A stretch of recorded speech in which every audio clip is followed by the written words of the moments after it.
Welcome to Letting Go with Aloha. I'm so pleased and honored to have my special guest all the way from Australia.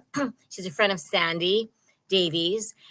Her name is Kez Wickham St. George. Quite a background. Multi-published, multi-award winning #1 bestseller. She's a speaker. She recently did a creative writing workshop. And I love how she's a believer that no matter what, who, where, or why, we're all connected with our own unique stories waiting to be told. So let's welcome Kez from Australia. Thank you. How lovely to be here. Thank you so much. So that's the #1 question that I wanted to ask is why? Why do you think that each of us has our unique story just waiting to be told? Because nobody's you. Nobody has your story. We might have something similar. And I often come across that, a similar story to what mine is or what I've already been told. But nobody's you. You are absolutely 100% unique in this world. And your story is also 100% unique. And we should be able to share our stories because it can only uplift. You know, most of us have been through, I haven't met anyone that hasn't had a hard time sometime in their life. So why not use your writing voice to uplift? Let those other people know that it's really good on the other side when you come out of the bad moments, and they will go away. But using your voice and writing an anthology or writing is such a powerful way of getting rid of the greeblies in your life and putting it on paper. And the wonderful thing about writing is you haven't spoken it, so nobody can remember it. Only you have seen that piece of paper. You can do what you like with it. I never thought of it that way because I think when I write and you envision other people reading, you question, your competence. Is it written correctly? I was one of 30 authors in The Power to Rise Above. Thank you so much for that brilliant, the cover. So what do you think, as a mentor to authors, how do you help people have confidence and knowing? Because when I wrote, I know a lot of the stories in The Power to Rise were bullying stories, and I had no idea what to write. So I wrote The Gift of a Failed Suicide Attempt, and I didn't know whether it would be something that Sandy thought would be good for the book.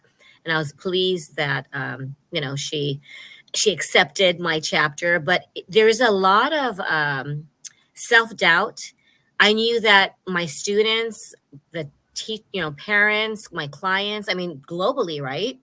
So how do we know that it's okay, to tell maybe an embarrassing story or something that might be traumatizing? How do we, how do you convince people to share it despite mega self-doubts? They say that, yeah. Look, my advice to any author that wants to write an anthology is you got to be brave.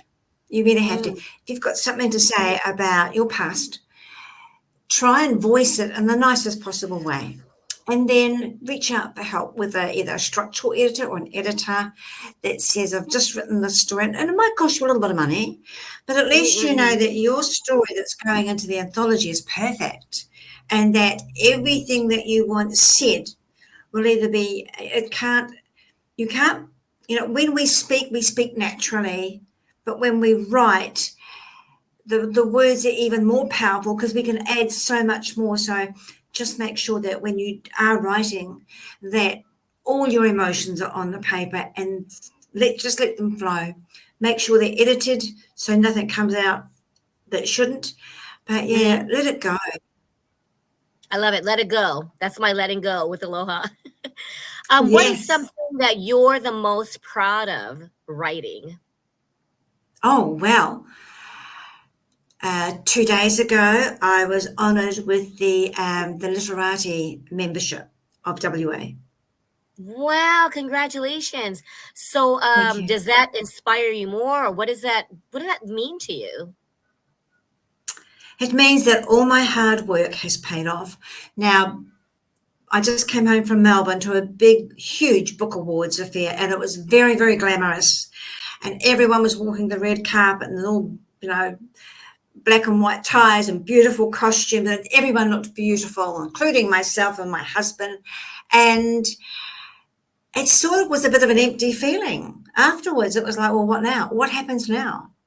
But when I came home and was honoured with my presence in the WA state as a literati author, that's very special. That's very, very special to even get there. And I've worked very hard to get there, not even thinking that one day this would happen. So I came home feeling, will I enter any more awards? Is it worth it? It's a lot of money.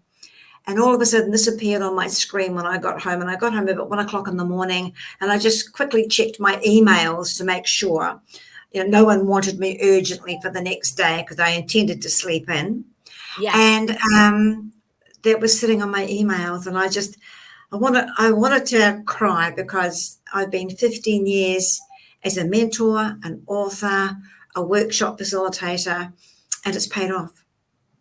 Wow. What made you enter the field of writing? Oh, as a child, I won a little gold star. And there's many stories attached to that gold star, but that was, if I can win that little gold star. And I mean, as you grow up, you go down so many pathways, and which hat shall I wear? Be a nurse, a policeman, a teacher, whatever. I fell into teaching, and I just knew that I wasn't your normal everyday run-of-the-mill teacher. I wanted more. I wanted more from teaching. So I sat my teaching degree, and then I became an ESOL tutor. So it was a step down. I taught in schools as well, but it didn't make me happy. I just felt I was throwing all this information out there, teaching, and they weren't ready to accept it. Not my way of teaching anyway, because I love to lift people up. So when I taught ESOL as a second language, I was on my home streak. I loved it.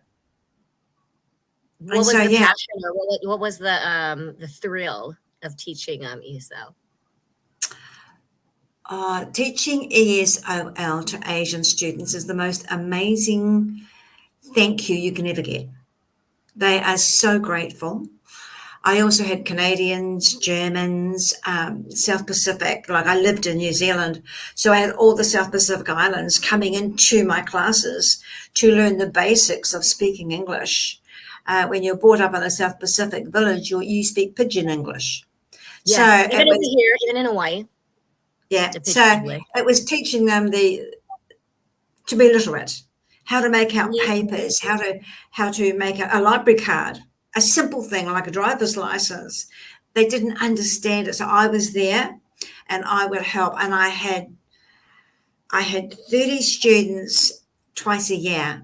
So after 6 months, that lot went home, and then I'd have another fresh little 30 come in. But I also taught them art, because I love my art. So I also taught them about, one of them was having gratitude, and the other one was looking at writing your story. I had no idea where it would end up, me here today. But I taught people how to write prose, poetry. I taught them how to write a little bit about themselves. Give me a little small bio about yourself, so I get to know you. And as I said, writing, you can use such powerful language. And they would hand me their little story, and I would just get to know them a little bit more personally by them writing their story. Wow, how powerful. Well, let's take a brief break, and when we come back, I would like to have you share more about your speaking career. Sure. Yeah. Okay.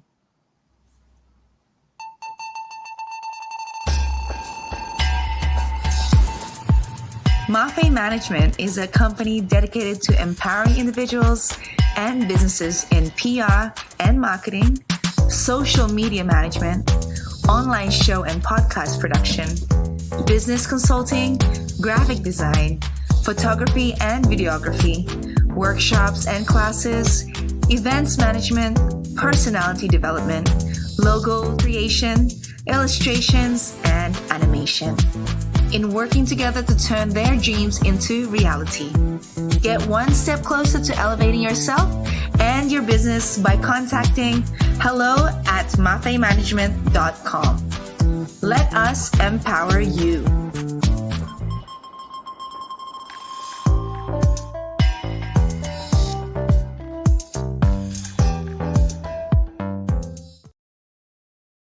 So, speaking of empowering, what do you think being a speaker requires in order to, because writing super different, right, than speaking, and a lot of people are fearful. I mean, speaking in public is right up there with death, right? I mean, people just are very terrified with it. So, how in the world did you dabble and create a whole career out of it? Public speaking to me is something I love to do. I feel Hmm. very comfortable on a stage, but I'm not perfect. I've also been before universities where I've just felt this imposter syndrome come over me and thought, these people are so educated and I'm just an author. What right have I got to be on the stage educating them? And then, I really would have to have a talk to myself out the Hmm. back. Come on, Kez, you know better than this. You've spent all your years teaching other people how to be powerful, how to be positive in their life. How can you take the information you've given them and use it for yourself? And that's when I walk on stage. I make sure it's called a power walk, but it actually Hmm. it opens up your chest. Hmm. And if you encourage people, if you walk on stage and you're applauding yourself, others will join in. That's a real boost. So there's all these little tips and tricks. I actually learned it from a lady that runs a course called You Always Have Power. And I did a week course with her on speaking publicly. And she gave me these tips on how to interact with my audience. And when I run a workshop, there might be, well, the last one I ran, I only had 5 in the class, but it became such a personal thing that it Hmm. was beautiful. But when I have 200 people in the audience, it's like, well, I'm here, you're there, I've said my bit, I'm going home now. And I just hope I've impressed someone that they'll come up and say to me, I want to write my story. And then it's not always me that champions them. I can always just say, look, this person, that person will help you, because I'm not up to speed with some digital programs that go on. So other people out there, there's always someone that will help you. Don't ever be Hmm. frightened. There's always someone. So, courage, confidence. Oh, So, of what course. do you? Oh, I know what I wanted to ask you. How did you start reviewing books? Because please share about your YouTube channel and the wonderful gift you are offering authors. 5 years ago, I was driving home from a book launch, and I said to my publisher then, "What's missing? What's missing in the book world that needs to be covered?" Because I always felt, as you do when you go out and you think, "Oh, that could have been done better." I felt there was something missing, and she went, "Oh, Kez, we badly need, the world needs decent book reviews." And I thought, I'll give it a go. So I tried 3 and I loved it. And I've taught myself over the years that, and this is, I don't have to read the book, because if the author is clever and they do the prologue or they do the back of the book, the blurb as they Uh-huh. call it, Uh-huh. beautifully, then all I have to do is read the blurb to interest the client. Last night, no, sorry, when I got home from Melbourne, I had 3 people send me messages, on my YouTube, how wonderful they thought a particular book was. And it was a wonderful book. Very proud because it was written by my nephew. But Oh, yeah, it was. No, there's a lot wow. of Tell the authors in my head. title. Now you have to tell us the title. When you're given lemurs, Lemurs, it's a takeoff on when you're given lemons. So it's when you're given, I and love it. his name's Timothy Husband. Very cleverly written, very clever. I'm so proud of him. Wow. So So, when you're doing book reviews, the thing yeah. is, I can read if the book well, of course I read that book because it had me in it, but sometimes you get really thick books Yes. and you just haven't got the time. I mean, I'm a working woman, so if I can advise anybody, make the blurb on your back of your book so enticing that when I do a book review, it's like, I want to read this book. It's not going anywhere till I've finished it. So that's what a good book means to me. And that's why I love reviewing. People in this world, they charge a lot of money to review a book. And there are those, there's quite a few actually that don't charge anything. And I'm one of them. It's a freebie service. And I just think that if the world doesn't get to know about what you've written, it's going to be a sad place. Everybody deserves to be read. Well, I am honored. I'm so grateful. I had Sandy mail you the 2 books because it was just, easier. And then I was just so thankful that you got it. And I think it's a wonderful gift to any author. So are you encouraging people to send books to you? And are you, Yes. You must be, it's really a gift because, like you said, a lot of book reviewers charge so much. And then sometimes, we don't have the budget, but knowing when Sandy told me that, and I wanted to know the cost. And when she said nothing, I thought, wait a minute, what? And I'm sure other people question, right? But tell me a little bit about your, we'll close with a creative writing workshop. Because I'm an educator. I have a private tutoring business called Brain Builders, and I love teaching writing, any from like age, 5 through 16. What do you think is important to teach when it comes to creative writing? If I'm teaching children, I go into what's the latest movie? What's the latest movie that you've seen? And I take the lead character and I use that as a prompt to help them write, and they become the lead character. So we don't use names. There's no names used. It's just I use that as a prompt to get them to start writing, because writing starts in here, not here. Yes. Amazingly. It starts in your heart. So I use that prompt with from say 15 plus. I will again use a more modern YouTube or movie, whatever they choose. And I always ask them, who's your favorite character? Who's your favorite movie star? Let's get busy on this. You are the movie star. You are the cartoon character. I let them write, because most children up to the age, and I don't think you're an adult till you're 30. I really don't. So let's go from the age you can write up to 30. Let's just say you are a famous movie star, singer, whatever you want to be. What would your attitude be, your outlook be towards the world? Let's put it on paper. That's so when you have a teenage, because some of the kids that I teach are like, I don't know. I'm sure you've heard that. No matter what, you try to give them ideas. I don't know. Good question. I don't know. How do you deal with that? It's almost like a procrastination writer's block, because they probably literally maybe don't know, or they're stuck in what is the right thing, right? Many of them question what is the right thing to write. Again, it comes down to the imposter syndrome. Yes. They don't want to write about it because they don't think they know anything about it. But you play some of their favorite music in the background. You had them up doing some moves, and all of a sudden they're interested. They're watching Joe Bloggs next to them do some crazy moves, and they want to write about it. They're watching Kez across the room, and she's in her 70s and she's doing some moves as well, and they want to think that silly old lady's doing something that I would never do when I'm that age. You'd be amazed at what comes out. It's really funny. That is a great idea. And a lot of times it could be like a 20-second TikTok or something on Instagram or YouTube, because a lot of them always share what a cool whatever it was they saw, right? Yeah. So that is a very good secret. What was the highlight? Now, when you get an older group, when you get an older group, say from 40 plus, then you can say, let's write about your life. What's happened? Tell me what's happened in your life. Right? I don't care how you write it down. And once we write it down with all the wrinkles and all the bits that have gone in, then we can smooth it out. Let's just have something tranquil go on. So any good writer, when you're writing a book, will climb the hill and go down the hill and takes their reader with them.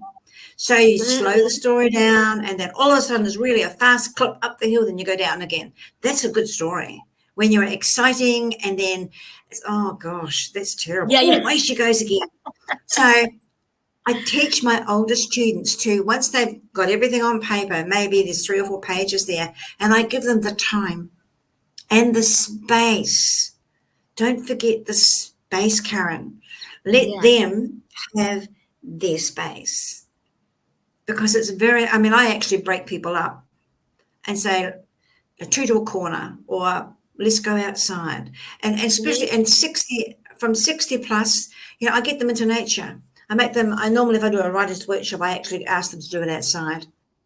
Because the woman, Wow. especially a woman, we've given birth. We know what Yes. the baby skin feels like.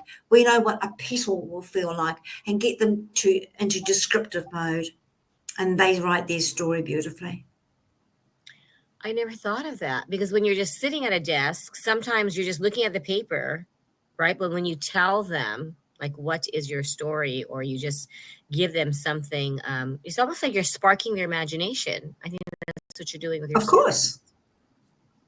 Well, Without it's imagination, life would be right. boring.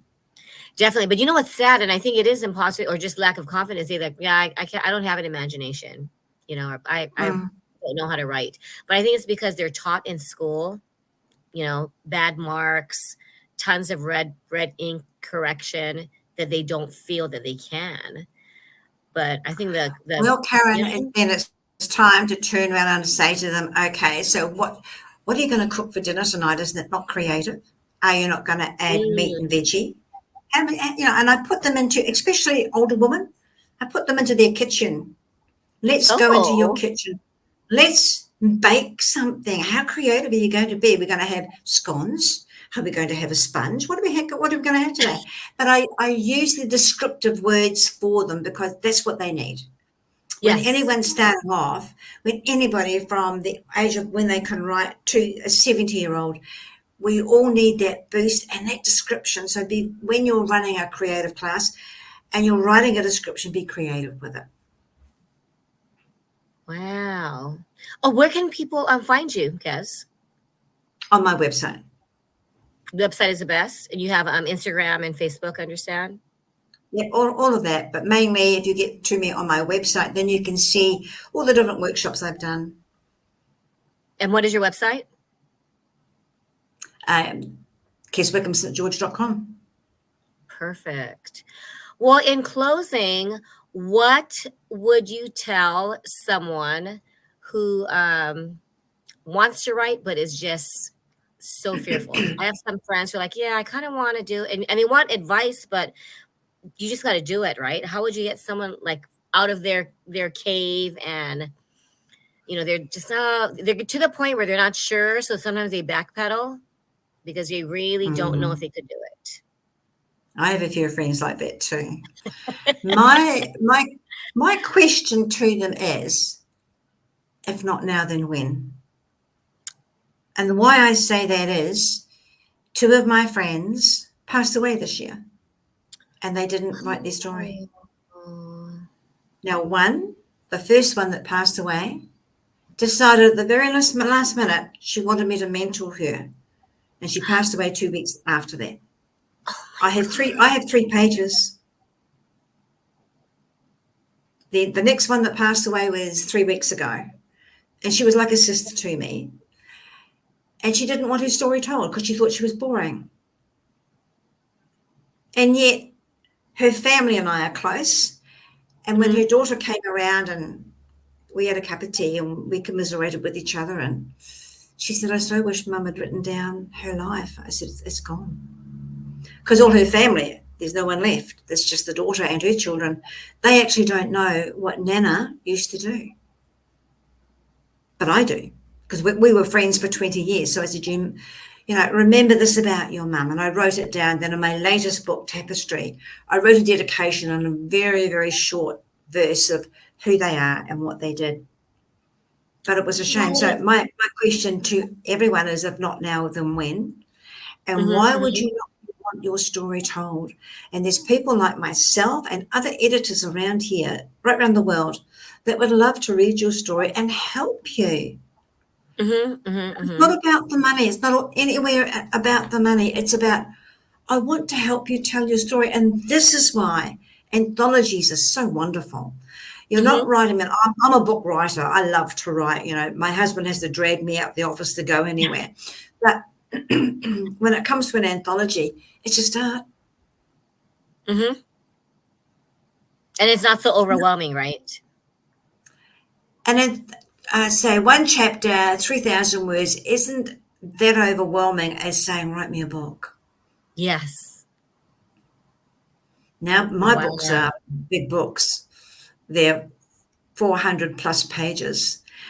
And I never stop having the experience in life of my life and others' lives that come. Whenever I travel, people come to me and say, this is my story. And I thought, oh, how great. I'll add that to my book as well. So, you know, excuse me, your friends need to be asked that question. If they're still having difficulty, then actually write them a description to start with. That is true. Because that's the hardest part, is starting. Once they Yeah. actually see that it's a legacy, it's a gift. I mean, like you said, who else knows their story?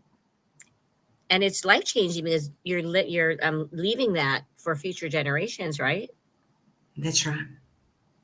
The thing is, Wow. Karen, it's important that we all leave our story behind. The world has changed. I mean, since I was a child, the world has changed. I never thought I'd be writing on a computer, talking to people in Hawaii. That wasn't me. I thought, oh, wow. Now, when I look back, it's the growth, because I've Mm-hmm. allowed it to happen. And if you want to write your story, you have to allow it to flow. Mm-hmm. There's always people like yourself, myself, that are ready to hold out a hand and say, I can help.